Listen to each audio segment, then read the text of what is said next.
जय हिंद दोस्तों। आज के इस वीडियो में हम बात करने वाले हैं एसएससी जीडी मैथ्स के कुछ प्रश्नों की, जिसका मैंने एक प्रैक्टिस सेट लिया है केवल मैथ के क्वेश्चन का। यहाँ पे पहला क्वेश्चन है हमारे पास में, एक वॉशिंग मशीन की कीमत 30,000 रुपये है। एक ग्राहक को 20% और 10% की दो क्रमित छूट मिलती है। ग्राहक को अंतिम कीमत रुपए में क्या चुकानी होगी? तो देखो यहाँ पे क्या है, दिया गया है कि 30,000 रुपये की कीमत है वॉशिंग मशीन की। ठीक है, तो 30,000 रुपये कीमत है मान लेते हैं। उसके बाद बोला है कि 20% की जो है पहली छूट मिल रही है, यानी कि जो कीमत दी गई है उसकी 80% उसे चुकानी होगी। उसके बाद में क्या है, साथ में ही उसे 10% का और छूट मिल रहा है, यानी कि बाकी जो बचेगा बाद में उसका 90% और निकालेंगे। तो यहाँ पे इसको हम सॉल्व करेंगे तो देखो, जीरो से जीरो कैंसिल हो जाएगा, ये जीरो दोनों इससे कैंसिल हो जाएगा। इधर अगर इसका गुणा कराएं तो 9×8 = 72 हो जाएगा, 72। और इधर गुणे में रहेगा हमारा यहाँ पे 300। देखो 300 का जब गुणा इससे कराएंगे तो यहाँ पे कितना बचेगा, 3×6 और ये 7×14, नहीं 7×3 = 21, सॉरी ये, और ये डबल जीरो हो जाएगा। यानी कि 21,600 रुपये जो हमारा पहला ऑप्शन दिया गया है, यही इसका राइट आंसर हो जाएगा, 21,600 रुपये। ओके, चलिए अब अगला क्वेश्चन देखते हैं। अगला क्वेश्चन हमें यहाँ पे दिया गया है, एक सिंपल सा क्वेश्चन है, इसमें ज़्यादा कुछ दिमाग नहीं लगाना है। देखो दिया है कि 40, 20, 120 और 335 का लघुत्तम समापवर्त है। अब देखो, जब लघुत्तम समापवर्त की बात करें, यानी कि इसका हमें एलसीएम निकालना है, तो एलसीएम निकालने से पहले अगर हम इसके ऑप्शन को जाँच कर लें तो वहाँ से पता, देखो इन सब में जो सिंपल सा कॉमन मिल रहा है वो हमें 5 मिल रहा है। अब देखो ये जो हमें ऑप्शन दिए गए, इसमें से ऐसी कौन संख्या है जो 5 से कैंसिल हो रही है? पहली संख्या 5 से कैंसिल नहीं हो क्योंकि लास्ट में 1 है। दूसरी अगर ये देखें तो ये कैंसिल हो रही है। तीसरी भी नहीं हो क्योंकि इसमें 3 है लास्ट में, और चौथी भी 1 है, ये भी नहीं कैंसिल होगी। यानी कि इसका जो दूसरा ऑप्शन है ये वाला, सिर्फ यही इसका आंसर होगा कि यही एक ऐसी संख्या है जो 5 से कैंसिल होगी और यही इसका एलसीएम होगा। ठीक है, तो यहाँ पे इसका जो ऑप्शन नंबर 2 दिया गया है यही इसका राइट आंसर हो जाएगा। अब अगला क्वेश्चन देखते हैं। अगला क्वेश्चन हमारे पास में दिया गया है, मुकुंद 5400 और सचिन 9400 की राशि समान वार्षिक साधारण ब्याज दर पर निवेश करते हैं। यदि 5 वर्ष के अंत में सचिन को मुकुंद से 960 रुपये अधिक ब्याज मिलता है तो वार्षिक ब्याज दर प्रतिशत में ज्ञात कीजिए। यानी कि हमें यहाँ पे क्या है, वार्षिक ब्याज दर पता करना है। अब देखो साधारण ब्याज का फॉर्मूला, ये साधारण, हाँ साधारण जो वार्षिक साधारण ब्याज होता है इसका फॉर्मूला क्या होता है? फॉर्मूला ये होता है कि जो हमें मूलधन दिया गया है, माने कि यहाँ पे मूलधन पहले बड़ी संख्या लगेगी, क्योंकि सचिन में से मुकुंद ने घटाया तभी उसको मुकुंद को इतना फायदा हुआ ना। तो सचिन का जो ब्याज आएगा और जो मुकुंद का ब्याज आएगा, इन दोनों का जो डिफरेंस है वो 960 रुपये है, इतना समझ लो। तो जैसे हम अगर सचिन का पहले निकालते हैं तो ये है 9400 हो गया। उसके बाद ये कितने साल के लिए है? 5 साल के लिए। और ये कितना % पे है, कितना इसका ब्याज है, ब्याज दर है। तो ब्याज दर हमें पता नहीं है तो हम उसको आर मान लेते हैं। ठीक है, और ये हमारा अपॉन में आ गया यहाँ पे 100। और इसका अगर हम माइनस करते हैं कितने से, ये 5400 से, यानी कि 5400 जो हमारा दिया गया है पहला मुकुंद का मूलधन। उसके बाद इसका भी टाइम 5 साल है, और यहाँ पे जो ब्याज दर है वो भी आर ही है, और इसका भी हम अगर बटे में करते हैं 100, तो ये हमारा आ रहा है बराबर का, यहाँ पे दिया गया है 960। ठीक है, 960 ये हमें बराबर में दिया गया है। यहाँ पे जगह नहीं तो मैं इसे नीचे लिख दे रहा हूँ। अब यहाँ पे देखिए, इसको ऊपर जो समीकरण को जब सॉल्व करेंगे तो देखो कैसे सॉल्व करेंगे। यहाँ से 2 जीरो से कैंसिल हो जाएगा, इधर ये 2 जीरो इससे कैंसिल हो जाएगा। यहाँ पे बचा देखो कितना, 94×5×r, और इधर बचा है 54×5×r। यहाँ से क्या करेंगे, 5 को कॉमन ले लेंगे। ठीक है, इसको मैं कैंसिल करके एक साथ लिख रहा हूँ।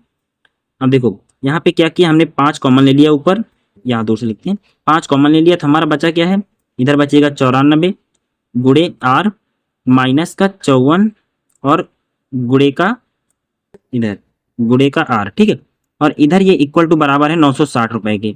अब देखो यहाँ पर क्या है, जो दोनों में इधर 5 हमें कॉमन मिला था, इसको हम इधर भेज देते हैं इस साइड में और इससे डिवाइड करवा देते हैं। तो ये हमारा इधर कितना बचेगा, यहाँ पर इसको जब काट देंगे ये 5 इधर से हट जाएगा, इधर आ जाएगा, तो ये कैंसिल करेंगे, हो जाएगा 5 एक बार गया, उसके बाद ये 4 9 बार और 2 बार, यानी कि 192 बचेगा।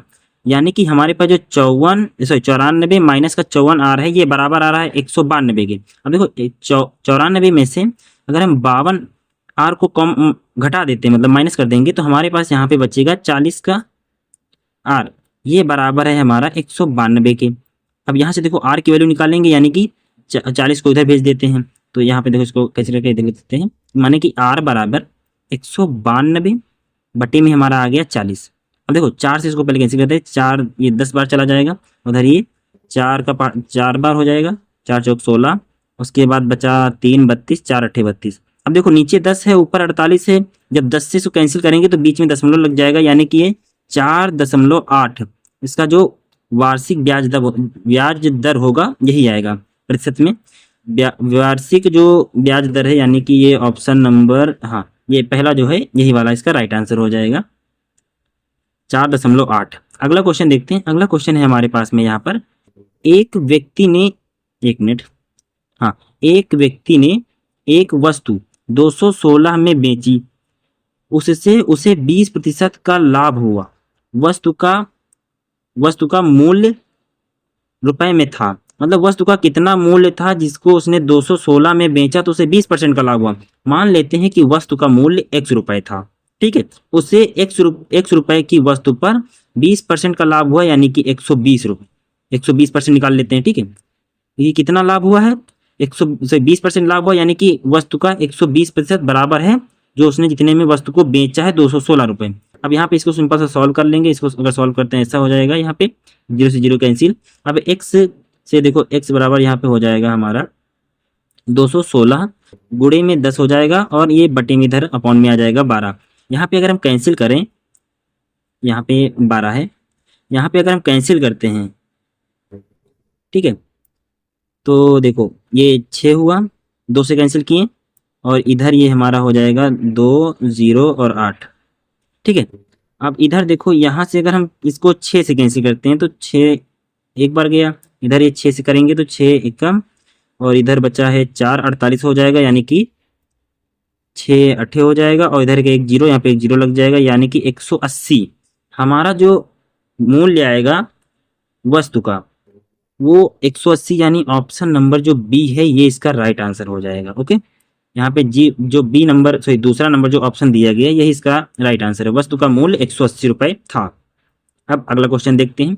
अगला क्वेश्चन यहाँ पे हमें दिया गया है, देखो 400 चाकू 1260 प्रति सैकड़ा की दर से खरीदे गए, यानी कि 1260 रुपए में उसने 100 चाकू को खरीदा इस हिसाब से, ठीक है, और 860 रुपए के लाभ पर बेचे गए। प्रति दर्जन चाकू का विक्रय मूल्य रुपए में ज्ञात कीजिए। अब सिंपल से देखो 100 चाकुओं की कीमत 1260 रुपए दी गई है, यानी कि 400 चाकुओं की कीमत हो जाएगी, इसका हम 4 गुना कर देंगे, यानी कि 0, और ये 6 6 चौक 24, 4 दूना 8 1 8 2 10, और ये 4 1 5, यानी कि 5040 रुपए के उसने 400 चाकू खरीदे थे। उसके बाद उसने जब इसे बेचा तो उसको 860 रुपए का लाभ हुआ है, यानी कि उसके पास अब जो मूल्य आखिरी में बचा है वो 860 रुपए इसमें जुड़ जाएगा, तो टोटल इसके पास हो जाएगा कितना, 0, और ये 6 0, इधर ये 9, यानी कि 5900 रुपए उसने पूरे कमाए हैं। विक्रय मूल्य उसका जो है 5900 रुपए है। अब यहाँ पे बोला गया कि जो 5900 रुपए है इसको प्रति दर्जन के हिसाब से बताया ना, प्रति दर्जन चाकुओं का जो विक्रय मूल्य है वो कितना है, क्योंकि ये तो 400 चाकुओं का मूल्य आ गया है, यहाँ पे हमें बताना है प्रति दर्जन। तो देखो इसको क्या करेंगे, 400 से हम डिवाइड कर देंगे तो एक चाकू का मूल्य आ जाएगा, और उसका गुणा हम जब 12 से करा देंगे तो एक दर्जन चाकू का मूल्य आ जाएगा। यहाँ से देखो 0 से 0 कैंसिल हो जाएगा, और ये 4 का एक बार, और ये 4 का 3 बार हो जाएगा। अब देखो 3 और 9 का गुणा कराएंगे 7, 3 और 5 का गुणा कराएंगे, और ये 7 177, यानी कि हमारा जो पहला ऑप्शन यहाँ पे दिया गया है 177, ये वाला इसका ऑप्शन राइट आंसर हो जाएगा। अब अगला क्वेश्चन देखते हैं। अगला क्वेश्चन हमें यहाँ पे दिया गया एक सिंपल सा क्वेश्चन है, एक समीकरण दिया गया है, इसको सॉल्व करना है। ओके, देखो समीकरण को सॉल्व करने के लिए हमेशा हम जो सबसे पहले सॉल्व करते हैं भाग को, उसके बाद में गुणा, फिर जोड़, और उसके बाद में घटाना। तो यहाँ पे देखो सबसे पहले भाग को अगर हम सॉल्व करें तो भाग हमारा कितना है, 8/4, यानी कि यहाँ पे 2 बचेगा, इधर ये माइनस लगाएं, इसका जब गुणा कराएंगे तो ये हो जाएगा 6, और इधर ये प्लस का है, और ये 16।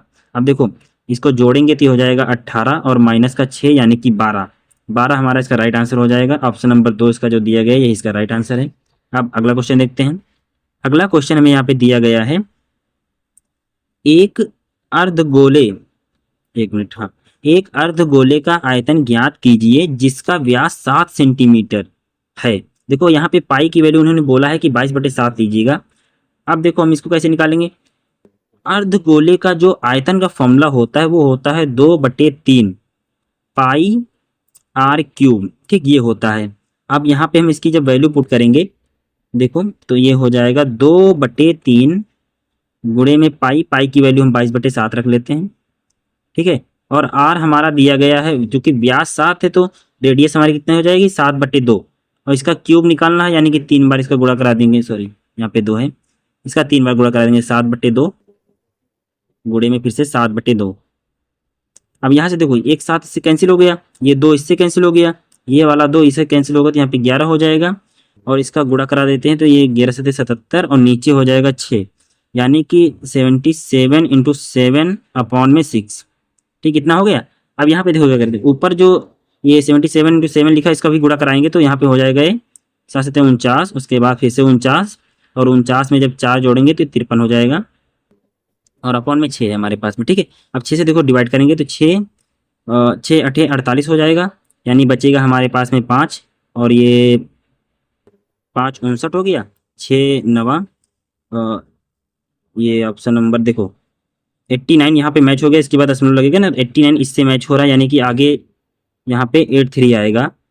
इसको सॉल्व करें ना करें, यहाँ पे हमारा ऑप्शन मिल गया यहीं से, तो ऑप्शन नंबर जो 3 है इसका यही राइट आंसर हो जाएगा। 89.83 जो इसका ऑप्शन है वही इसका राइट आंसर। अब अगला क्वेश्चन देखते हैं। अगला क्वेश्चन फिर से एकदम बहुत ही आसान क्वेश्चन है ये। देखो इसमें पूछा गया है, यदि x का 2%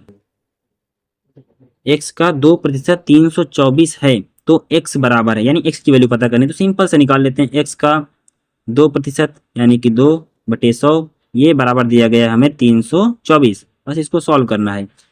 अब देखो इसको जब x बराबर करेंगे तो ये x बराबर हो जाएगा 324 गुणे में 100, और ये अपॉन में इधर 2 आ जाएगा, 2 से 100 कैंसिल कर दे, 2 1 कम, 2 छक्के और 2 दूना, यानी कि ये यहाँ पे डबल जीरो भी लग जाएगा, ये हो जाएगा 16,200। कौन सा ऑप्शन दिया, ऑप्शन नंबर जो हमारे पास यहाँ पे दूसरा दिया गया है 16,200, यही इसका राइट आंसर हो जाएगा। ओके, अब देखते हैं अगला क्वेश्चन। देखो अगला क्वेश्चन हमारे पास दिया गया है, सॉरी ये क्वेश्चन जो हमारे पास अगला आया है ये सेम हो गया है, अभी हमने कराया था यहाँ पे, ये 2 बार हो गया है, चलो इसको हटा देते हैं। अगला क्वेश्चन देखते हैं। अगला क्वेश्चन यहाँ पे दिया गया है, ये भी एक इक्वेशन दी गई। इक्वेशन देखो हमने भी बताया कि सबसे पहले करते हैं भाग, उसके बाद गुणा, फिर जोड़, फिर घटाना, लेकिन उससे भी पहले होता है हमें जो ब्रैकेट दिया होता है उसके पहले का सॉल्व करते हैं। तो यहाँ पे देखो हमें जो ब्रैकेट दिया गया है तो सबसे अंदर जो है हमारे पास ये संख्या दी गई, तो इसको सॉल्व करेंगे तो 16 में से 12 गया 4, और 4 का जो 2 से डिवाइड करेंगे तो यहाँ पे हो जाएगा ये 2, ठीक है। ये 2 इधर हो गया, अब गुणा लगा है तो गुणा से पहले हम भाग करेंगे ना, तो भाग इससे जब करवाएंगे तो इधर भी 2 हो जाएगा, और इधर ये गुणे में है तो 2 2 4 हो जाएगा, यानी इतने जो ये ब्रैकेट लगा है इतना बड़ा, इसकी जो वैल्यू आएगी वो 4 आएगी, यहाँ पे जो है इसकी वैल्यू 4 आएगी। अब ये इधर की वैल्यू आ गई है इस गुणे की वैल्यू, अब इधर ये जो गुणे में दिया गया है इसकी भी वैल्यू निकाल लेते हैं। देखो इसकी वैल्यू निकालने से पहले हम क्या करते हैं, इसको ऐसे लिख लेते हैं यहाँ पे, ये हो जाएगा 18 गुणे 19, और इधर ये जो गुणे में है 4 बचा था ना इधर, ये 4।